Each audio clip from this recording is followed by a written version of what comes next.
Good morning, everybody. Welcome to the Flow Show. Here we are the day after the night before the Fed all done and dusted.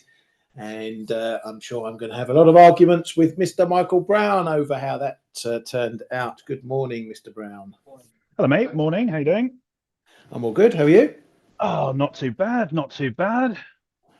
Good. Hawkish cut last night. It's what, sorry?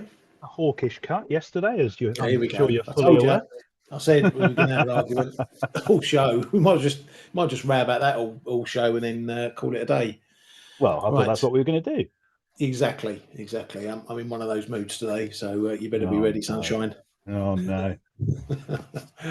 Right, let's get through some of the other news before we hit the Fed. PBOC, they've taken their fix down into the 706s. They have been keeping it up around the 707s, but now they look to be moving that a bit lower. Apparently that overnight repo rate fell to the lowest since August 2023. China's Xi was out as well, saying he will make use of the reserve requirement ratio, the RRR, and interest rate cuts flexibly. So they're definitely looking at hitting rates at some point. Over in Japan, a bit of a story out from the government. They're going to propose a 7% corporate tax credit on some investments. So the government still looking at ways of easing the burdens on corporations, getting things flowing over there. The Bank of Japan's yen index, that yen index, is back above 75. It's up at 75.25 today. It had dropped to 74.95 yesterday from a prior 75.43. So it's swinging around a bit with the volatility that we're getting at the moment, but it's back above that 75 level. I still think we're in the intervention window from here until the Bank of Japan, and maybe just after. Down under, straight after turning a hawkish slant by the RBA, we got some jobs data, which looks a bit stinky. Was expected to rise. 20,000 employment came in at minus 21 instead. Full-time employment doing a lot of the damage there, falling 56,500. Though, as you can see there, the unemployment rate was better than expected, but that's in big part due to the participation rate falling. So a bit of a kick in the teeth for the RBA there, but this is jobs data. It can swing around a bit. Not that there's been that much change in the Aussie dollar, but there's been moves nonetheless. Michael, do you think that data is a bit of a spanner for the RBA, or they're just going to blink over it sort of thing? Well, it's impeccable timing for their hawkish pivot 2 days typical. ago, and then you get that sort of a jobs report, as you say, absolutely typical. I don't think it's a big game changer, to be honest. I mean, if you look at what the RBA was saying last week, I think they're very much placing emphasis on the Q4 CPI numbers, which we won't get until the back end of Jan. I think that's going to drive the reaction function going forwards. They're not going to overreact to one jobs report, even if it was a pretty terrible one. Yeah, absolutely. I'm in agreement with that, and so does the market, it seems. We had some Swedish CPI. Yeah, go on, mate. Well, I was going to say, you look at the Aussie dollar this morning, you wouldn't even know the data came out, to be honest with you. No, exactly. A little bit of a blip, and it's already climbing back up again. A bit of data out of Sweden as well. CPI looking pretty much unchanged. Year-on-year CPI 0.3%. Their funny interest rate, Doodah, also coming in unchanged at 2.3%. So nothing. What? They have this constant interest rate CPI thing, whatever they call it. It's just another one of these central banks countries that like to count 85 different ways of market inflation. So that's the one they look at, the constant interest rate CPI number. Didn't you know that? It's a school day for me. I never knew that. But there we go. See, we're going off on a proper tangent here. But that does actually make some degree of sense when you think about how reflexive inflation can be in terms of housing costs and things like that. It does make sense to take it out. Yeah, exactly. I mean, they tried it here, didn't they, with the CPIH? Absolutely no one pays any attention to whatsoever. Well, and it's not accurate, but never mind. Well, that's another conversation we could spend an hour on. Yeah, let's not. Yeah, let's pass over that. Let's move on to the S&P. They kept rates unchanged at 0% as expected. Pretty much nothing was changed in that. Inflation pressure is virtually unchanged compared to the last monetary policy assessment, they said in the statement. There's not been much from the wafflers in the press conference since then either, ready to intervene, use FX, blah, blah, blah, blah, blah, blah, blah. Moving on, they can take their foot off the gas for another quarter. UK, we've had PM Starmer saying he wants closer relations with the EU, but is ruling out rejoining the customs union and the Schengen area because that's what they said in their manifesto pledge. However, there's another bum fight brewing because apparently 6 of his MPs have broken ranks and want to rejoin the customs union. So we'll see where that bum fight develops. But of course, they've never, ever even thought about breaking a manifesto pledge, have they? No, exactly. But What was it now, 4 or 5 that they've broken? Yeah, but it shows you then they're now realising what that's causing them, the grief it's causing them, because now they're doing a lot more to say they're not going to break any more manifesto pledges. But yeah, that'll be a big red line for a lot of people. Yes, definitely. We've also had Rachel Reeves talking about what she's not going to be doing, i.e. putting taxes on properties, first properties, and some other bits and pieces, electric vehicles. She's not going to raise any more taxes until everyone's adopted electric vehicles, and then she's going to hit everyone twice as hard, probably. But speaking to the FT, she did say she reserves the right to take action at any point to support public finances. So there's your excuse of getting more tax hikes and other crap coming later down the line. Never shut the door on that lot. Morgan Stanley got some changes to their forecast for the BOE.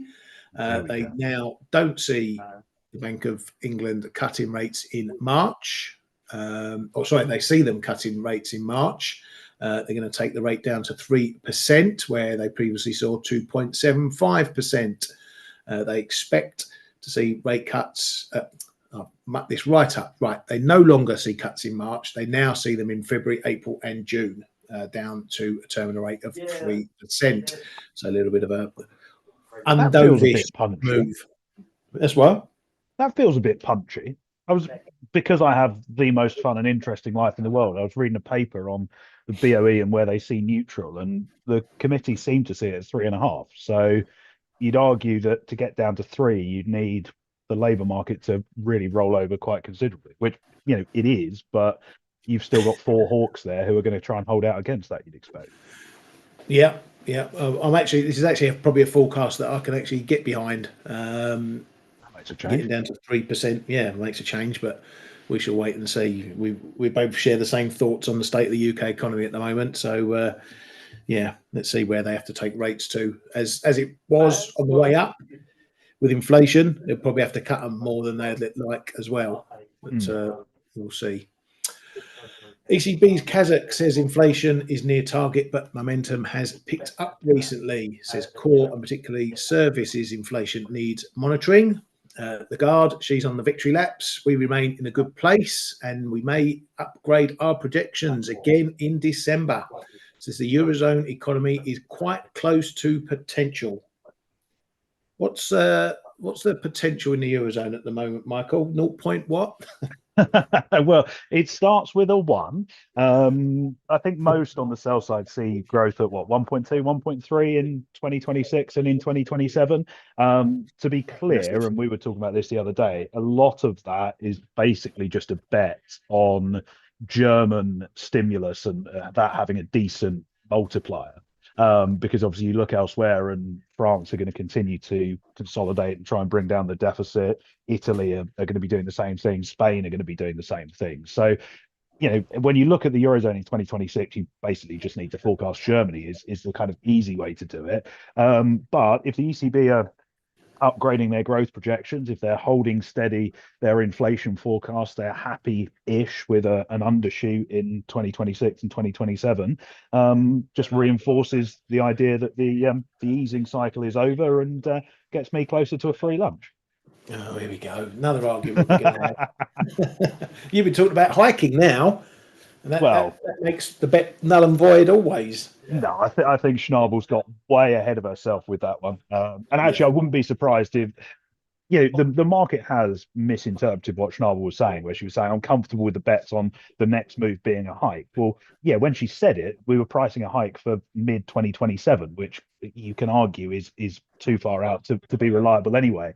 I wouldn't yeah, be surprised if she has been given a sort of proverbial slap on the wrist in the aftermath because you've now got the market. Well, where are we here? If you give me one moment and I can work my terminal, we got a 20% chance of hike by the end of next year, and the euro trading north of 117 because basically she's made a very clunky communications. yeah. Or it's been written clunkily by certain wires who will remain nameless for this Yes. episode anyway. But yeah, so anyway, the Eurozone might be looking at low 1% growth. Whoop the bloody do. Well, that might get boosted if Italy managed to build its defence bridge from the mainland to Sicily. That's still on the cards apparently. How a bridge is a defensive spend, I don't know, but makes you laugh. They've got money to burn apparently. Right, moving over to the syrup swiggers. Bank of Canada left their rate unchanged at 2.25 as expected. They say they underestimated growth and CPI a bit, but not enough to change their forecasts. There was no real pushing back on some hawkish pricing we've seen for next year. Is that still in place now, Michael? We've seen a bit of Oh, hawkish tilt there as well. you've asked me after I've closed work. Hang on. Oh, Yes. see, September, actually. Hang on, that doesn't seem right. Let me just double check this one. Yeah, 25 bip hike by next September is now fully priced, which feels way too punchy. yeah. Yeah, odd. I thought it odd that Macklem didn't really try and push back on that, which again implies a degree of comfort with the path that markets are discounting. Yeah, exactly. And this is something that we've have become pretty much this week and last week, that the market really starting to look at what's going to be going on with rates next year, 2027, which is a bit far out. We know the market likes to look ahead. We're always trading sort of what's happening in the 6 months, not so much what's happening now. But we have definitely seen a bit of a shift at the moment. Do you think it's justified? Well, it's undeniable that we've seen a shift. And actually, one of the things that you often find, certainly in DM, is when there is a sort of turning point in the cycle, when we move from synchronized easing to the start of a tightening cycle, these shifts are pretty quick and they are pretty violent. You would argue, yes, it is justified because you look at where this shift has happened. Australia, obviously, we discussed this on the back of the hot inflation numbers we've had recently. Canada is justified by the fact that the economy or the labour market seems to actually be tightening again now. Added more than 50,000 jobs in each of the last 3 months. And then you've got the ECB themselves coming out and basically saying, yeah, you're right to bet on a hike in the future as our next move. So perhaps not surprising in that way because actually these policymakers have endorsed what markets have been doing. But it does speak to the fact that maybe we're going to see increased policy divergence through 2026 because you've got those three plus the BOJ who are talking about hikes. You've obviously got the FOMC where Powell last night was saying, it's no one's base case that the next move is going to be a hike. The Bank of England down the road, obviously going to deliver a couple more cuts. Well, certainly in December and probably into the early part of next year as well. So yeah, maybe rate divergences driving FX again. That would be nice. Yeah, it'd be nice for trading, but I just don't see it. I mean, Oh well, there you go. banks are Put the still. kibosh on my idea there, didn't you? Yeah, no, but what happened to getting rates to neutral and holding it? What happened to inflation coming down to their levels and staying there for a while? I mean, obviously, trying to tame inflation is like trying to tame the tides of the sea. But Mm. we've come out of a very fast but big cycle of inflation jumping, rates jumping. They've come back down again. Surely things have got to flatline for a little bit before we even start thinking about hikes again. But and probably I can just about remember, probably not a lot of people remember when we were having this big inflation spike and rates were going up. One of my thoughts was it's not the fact that inflation would come back down again; it's what levels that it settles at. And for some, it seems, particularly the Fed, it seems to be settling higher than they want at around this 3% mark. Bank of England in the same position as well. So Oh, I would actually question whether that is higher than they want. I think one of the things we discussed a very long time ago now, and again, sort of coming out of the pandemic, was 2% pre-COVID was a ceiling in terms of inflation. And you think back to, it looks mental now, but Janet Yellen at the time, it would have been at the Fed saying, we think we can get inflation up to 2%. They're worried about disinflation and deflation risks at that point.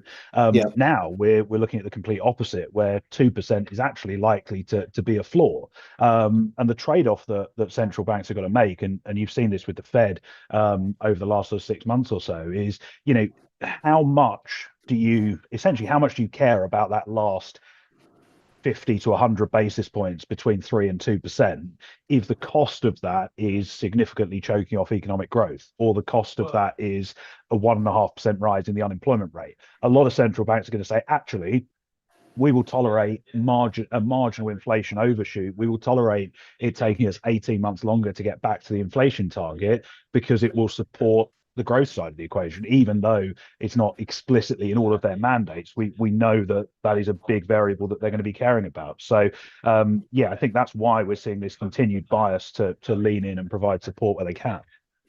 no, I absolutely agree with that. But then, as you say, they have mandates, and if their mandate is 2% and inflation ain't at 2%, they are not fulfilling their mandate.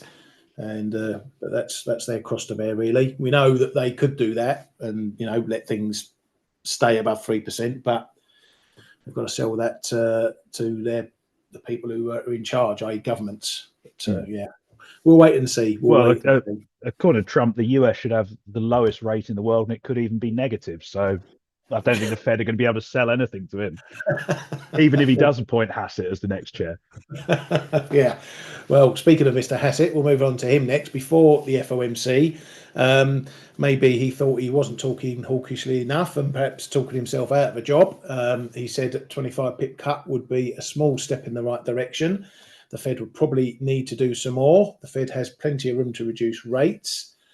Powell has had a lot of negotiations to get to 25 pips, and you could definitely get to 50 or even more with a strong showcase of data that could secure a 50 basis point cut. So, as I say, he was sounding much more cautionary about the size of cuts and the rate of cuts in his last 2 weeks. But maybe he's blown his chances of a job, because that happened pretty much. There was a line from Trump after the FOMC saying that rates should be the lowest in the world, and he'll be meeting with Kevin Walsh today, which sounded a bit of a warning to Mr. Hassett. Yeah, I still think Hassett's probably the front runner for that, and the fact that Kevin Walsh, if anyone has looked into his background, this is the same chap who in 2009, when the global economy was, basically falling in on itself, was running around the Fed going, we should stop QE right away because we might bring about inflation, which is probably one of the worst macro takes anyone's had of all time. And Trump is now led to believe that he's this uber dove who's going to get rates to zero tomorrow. I mean, all of that is complete nonsense, to be honest with you. But having said that, it's not as bad as Kevin Hassett's most famous take, which was in the late 90s that the Dow's going to hit 36k by 2000, and didn't get there until I think 2018. No, well, it's only 18 years out. Still a better forecast than most banks. So. I thought you were going to say better than me. I was going to say, watch it. Well, every forecast better than what you've got, mate, I have to say, but we'll leave that there. Right, so while we're at the Fed, they cut rates 25 pips as expected. There was a vote split, 9-3.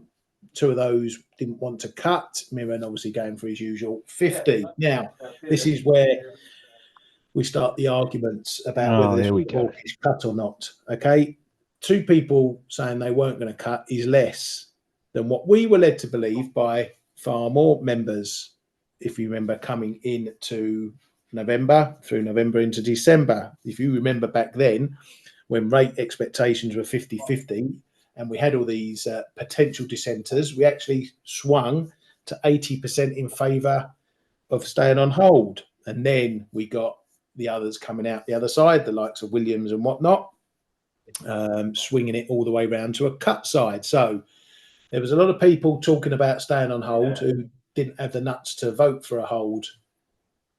Exactly. So that's the first unhawkish thing from yesterday, that we only got 2 dissenters. Secondly, the dots, they were unchanged in terms of rate levels for next year. Now, I've seen a lot of people saying, oh, well, the Fed's only projected to cut once next year. That may be so, but that's just a bit of mechanics, because back in September, they had the same rate level for 2026 as they do now. So that is unchanged. The fact that they've had a couple of cuts since then, which makes next year's only 1 cut, it hasn't changed the rate level they were expecting. So again, that's not anything hawkish. Expecting 2 cuts in 2020 in September, and now only expecting 1 cut isn't a change, because the rate level for that cut remains the same.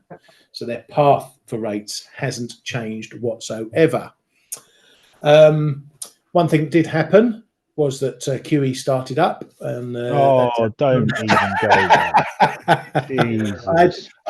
Please don't make me do that again. I had to hook you with that one. No, you know, am I allowed to swear on this webinar? Yeah, of course you can. Of course you can. It's not fucking QE, is it? No, it's not. Thank you. You know, I'm in the same boat as you, but I couldn't help myself but by hooking you with that one, dangling a little bit. Sorry, I'm now being told off by my colleagues. Apparently, I'm not allowed to swear in the office, but I am on this call. So, oh well, I've given you permission. So whatever you do, your compliance department can deal with you at your end. So yeah, they're starting up the balance sheet. I forgot what to call it now. Reorganisation. Let's call it that. Reserve management purchases. Reserve. That's what we management. Yes. 40 billion. They're going to start buying in T-bills from the 12th of December, and that might change. They could do more. They could do less. Whatever they need to do. It is not QE. And anyone who tells you it's QE, you have my permission to kick them up the arse. But then, yeah, don't blame me. Anyway. Powell said the available data suggests the outlook has not changed. The risk, and we pretty much could have finished the press conference after these lines. He said the risk to employment is on the downside and the risk to inflation is on the upside, aka we're not going to do anything more until that changes one way or another. He says if you didn't have to worry about the labour market, the policy rate would be higher. So that was a little bit of a hawkish comment. But then, obviously, Powell likes to walk that middle line. He says the central bank's next move is unlikely to be a rate hike. So all pretty much dismissing any hawkish bias. So the Fed still willing to cut. The market's calling it mildly hawkish now after that, because they might be going on pause. But again, my opinion, we are back in the same position we were in the summer, Michael, where the Fed was sitting on its hands and only started cutting rates again when it got spooked by the jobs market. It wasn't hawkish back then. It was just a pause. And I think it's the same now. It's not hawkish now. It's just a pause until the data goes either way on either of their mandates. So that's my case, my lord, for why this wasn't a hawkish cut. Fine. Over to you. Hell of a lot to unpack there. I would argue it was a hawkish cut, but I would say that relative to market expectations, which is what basically we get down to 3% in terms of Fed funds rate by next autumn, and we stay there.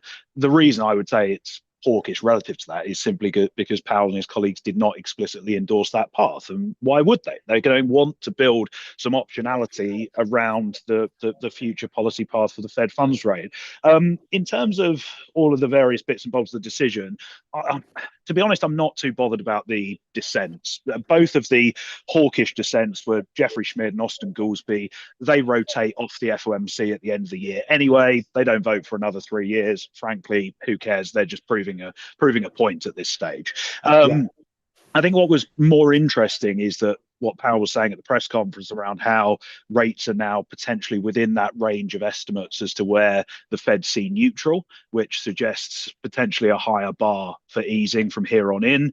He was also talking about, again, going back to that language about how the policy stance is well positioned, which is reflective of what they were saying earlier in the year when they adopted this sort of wait and see approach. And I think it's very much a case of we are now through the stage of risk management. That's how they were framing things in September. These are risk management cuts to try and support the labour market, which is stalling. I think the core of the FOMC, or a majority on the FOMC, probably see enough insurance as having been taken out, enough risk management has now happened that they can sit on their hands for a little while. We do, though, have a lot of data between now and the 28th of Jan, when we next hear from the Fed. We obviously get 3 jobs reports. We're going to get 2, maybe 3 CPI numbers in that time period as well. But the other thing to just bear in mind is, of course, Powell only has 3 meetings left as chair, and you've got rate pricing on your screen there, and we still see that big almost kink in the curve for the June 2026 meeting, which basically is being driven by expectations that Powell is kind of yesterday's man. They might sit on their hands for Q1, but as soon as Hassett or someone else comes in, you're going to be dealing with a much more dovish Fed. But again, I think on the whole, it's all well and good us saying, the Fed want to sit on their hands, they want to see how data evolves, et cetera, et cetera, et cetera. But you get a negative payrolls print, you get unemployment at 4.6, 4.7%, they're going to cut again, and we all know that. Yeah, that's absolutely right. The other thing I was going to say, just lastly, the other thing I would say is, in terms of, just zoom out, the broader direction of travel for monetary policy has not changed pretty much since September. And what I mean by that is the Fed funds rate is moving lower. The direction of travel is still lower, and that's going to bottom out at neutral, be that 2.5%, 3-ish%. And then in addition to that, the balance sheet has bottomed out at neutral, 21% of GDP. And it's now going to modestly expand, albeit not QE, as we said.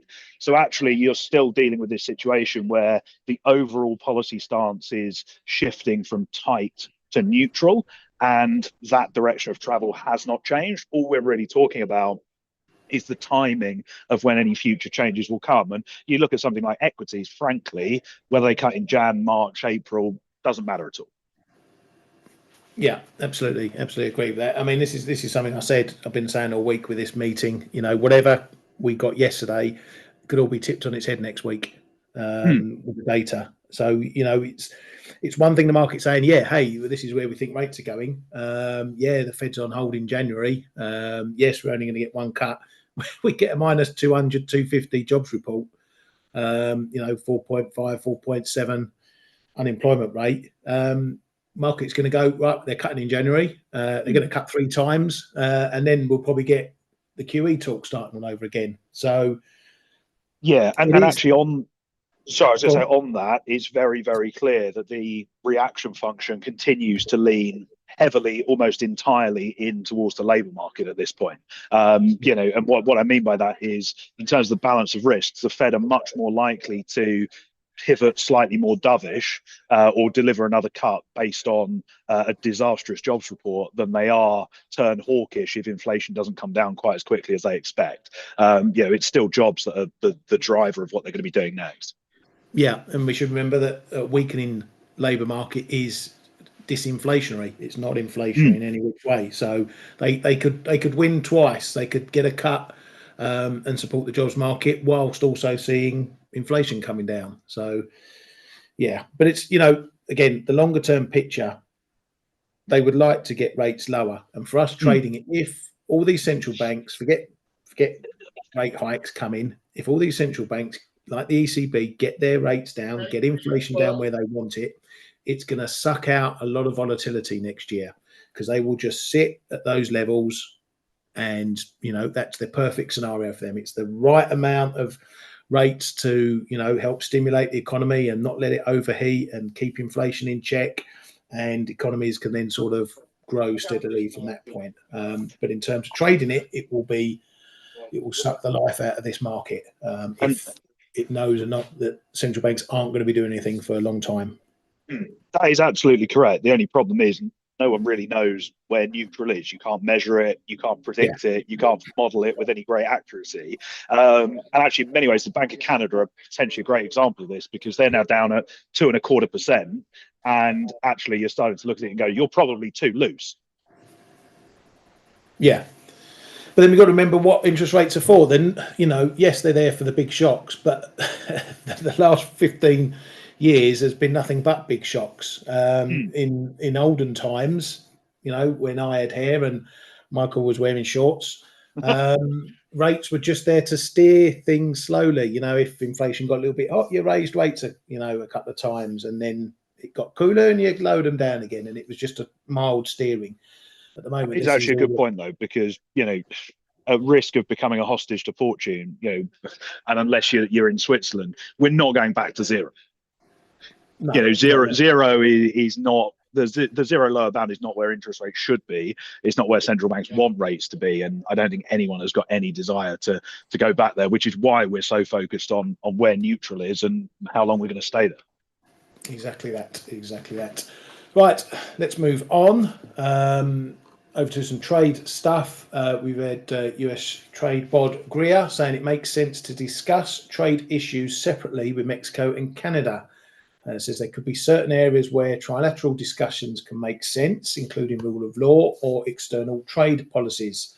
It says the US MPCA could be exited, revised, or renegotiated. All those options are on the table. So potentially something coming up where maybe deals are done individually with the countries rather than completely under the old US MCA umbrella. Now that is going to all start kicking off in the new year because we get the review starting early in January, and then negotiations are probably going to fire up fully on that part, and we'll see how those develop. Call me a cynic, but you'd imagine what he's trying to. That was predictable. What they're trying to do there is just play the two off against each other. You would imagine, Mexico have agreed to this. Why are you not? Canada have agreed to this. Why are you not? And then just thrash out a deal that way. That would be my assumption on those comments, anyway.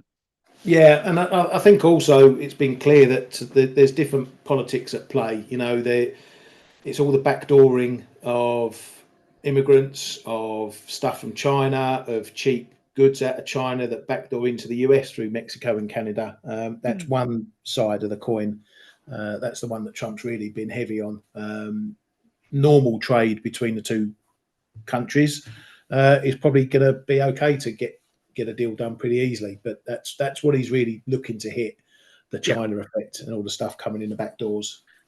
So, although, as with almost everything in 2026, in terms of US policy, Trump has an incentive to get a deal done and get it done quickly and then sell it to the American public because we've got the midterms next November.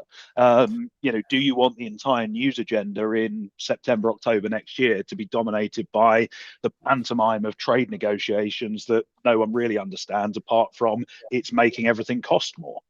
Yeah. Aren't the midterms in the summer? Aren't they June, July? No, they're in November.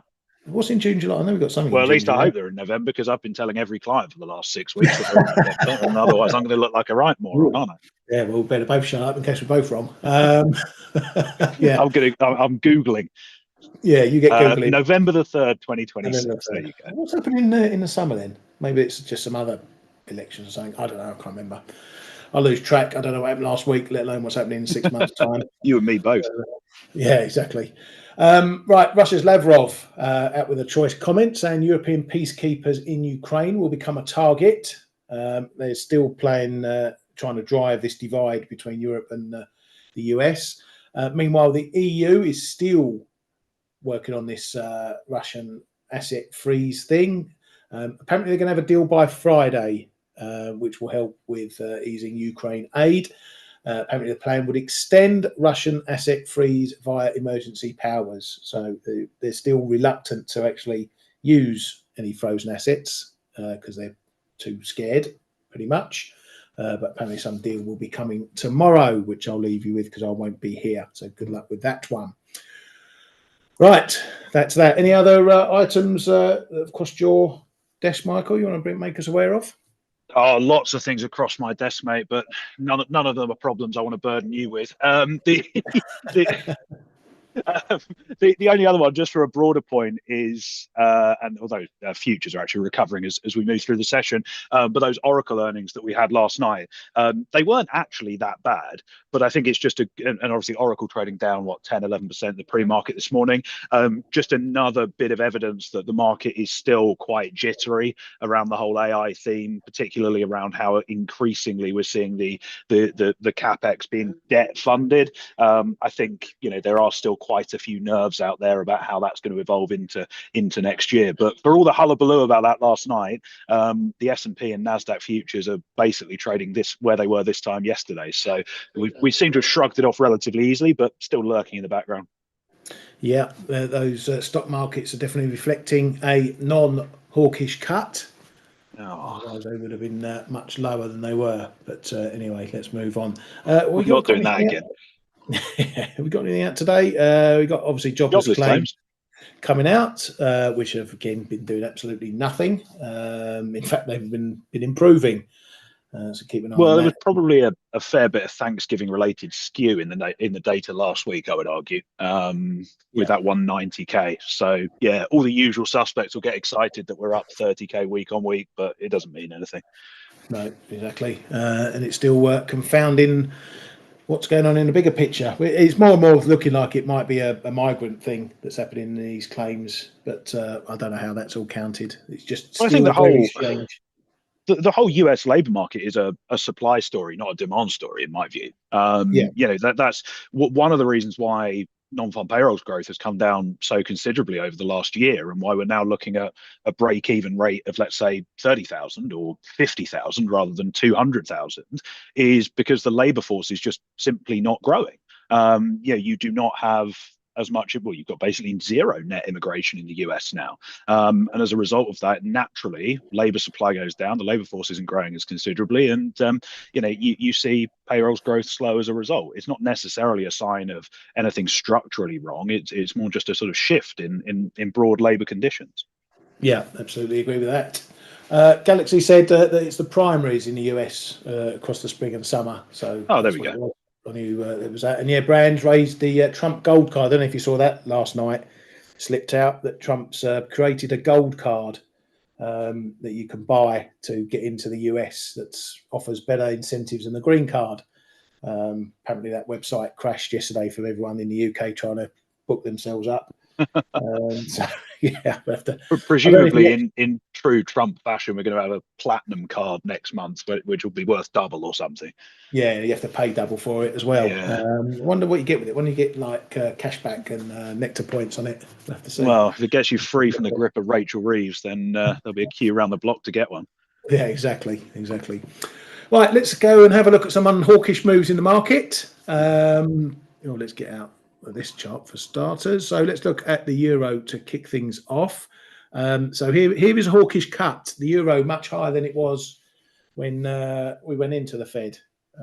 So the dollar's still back or getting back onto selling mode, which I thought might be the case once we got over this Fed hump.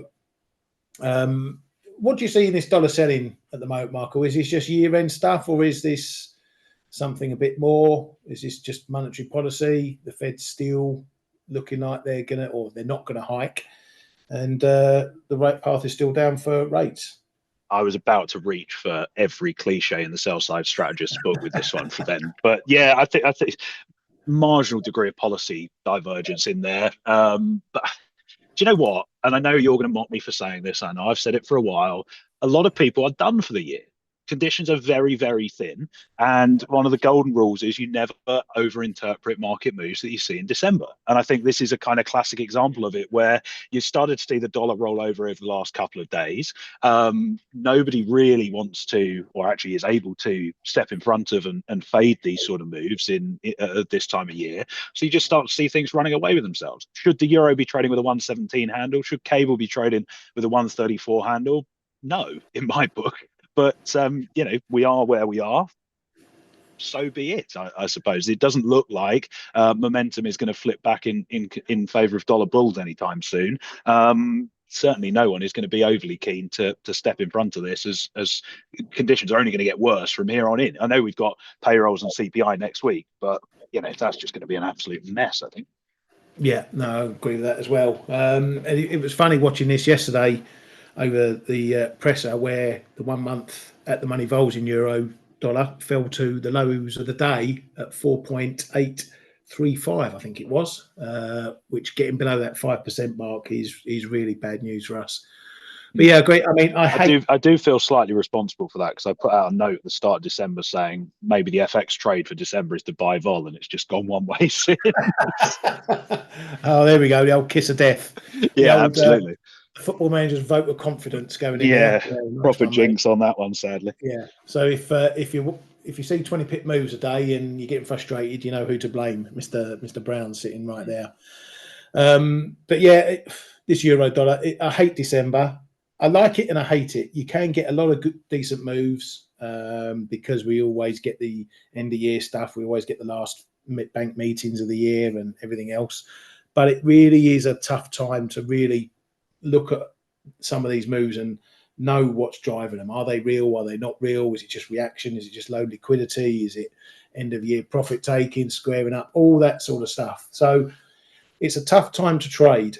Really, all you need to do is you need to trade carefully. Pick your levels, and trade them tightly. I've got a level up here. We've got this prior high, 117.20s, 30s, whatever you want to call it.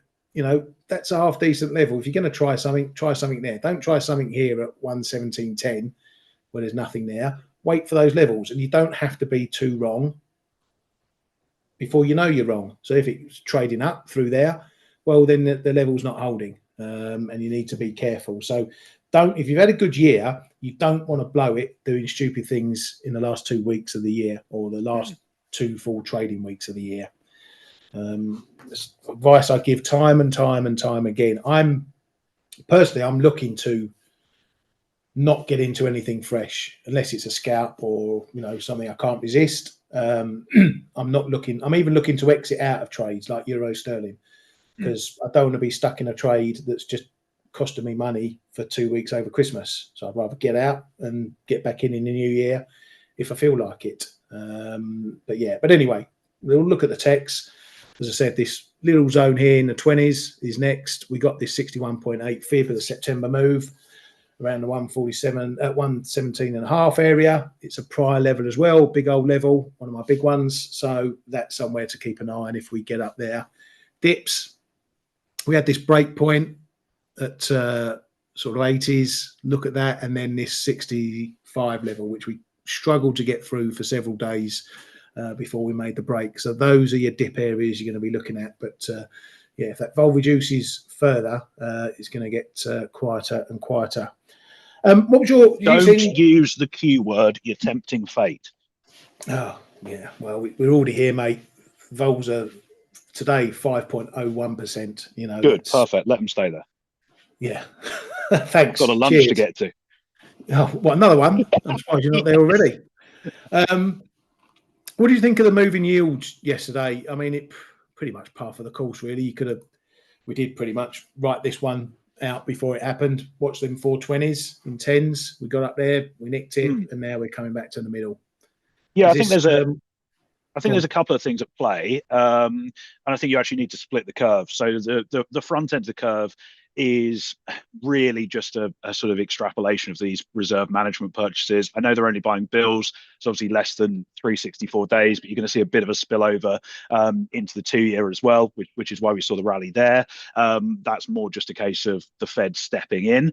The longer end of the curve, I think, is very much a case, as you alluded to. We were trading pre-FOMC at or around some pretty key levels, 420 on the 10-year and 480-ish on the 30-year. As soon as you've navigated the event risk of the Fed, there's nothing particularly surprising in what Powell and co had to say. It's just given participants confidence to actually just step in and buy that dip, lock that yield in.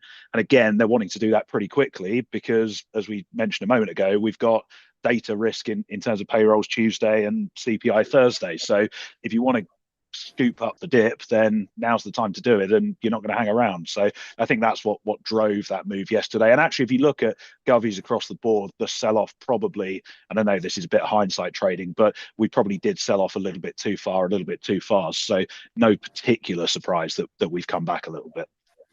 Yeah, and these 2-year yields could be pretty interesting because we've been glued around this, call it where the Fed, like you said, where the Fed would like to have rates 3.5%, perhaps.